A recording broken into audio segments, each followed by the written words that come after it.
Cette question peut surprendre car l'idée qu'aujourd'hui tout se recycle et se recycle bien est communément admise. Mais dans les faits, les taux de recyclage ne sont pas très élevés, de l'ordre de 30%. Et si l'on s'intéresse particulièrement au plastique, on constate que le recyclage se fait généralement par des procédés mécaniques qui aboutissent à la perte des qualités mécaniques du plastique qui a été recyclé. Pour prendre un exemple, une poutre de pare-choc est un matériau composite fait de fibres de verre et d'un thermoplastique comme le polyamide. Le recyclage d'un tel composite ne pourra pas servir à refaire un pare-choc car ses propriétés de résistance, notamment, n'auront pas été préservées. Donc oui, on recycle le plastique, mais pas tous et pas de manière optimale.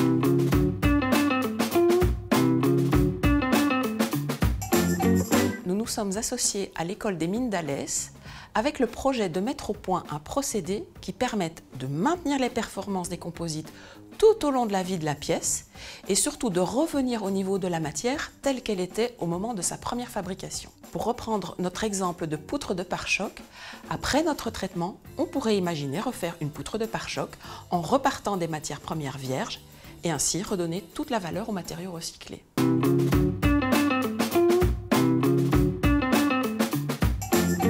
Au-delà de ce procédé de recyclage révolutionnaire, la chaire de partenariat industriel que nous avons mise en place avec les mines d'Alès va aussi s'intéresser au recyclage des plastiques qui constituent ce que l'on appelle le 6e continent. C'est un amas de plastique qui dérive dans le Pacifique Nord et il fait 3 fois la taille de la France. Là, les défis techniques sont différents, avec des plastiques d'origine très diverses dont les propriétés chimiques ont été changées par l'eau salée, le développement de bactéries, de champignons ou d'algues.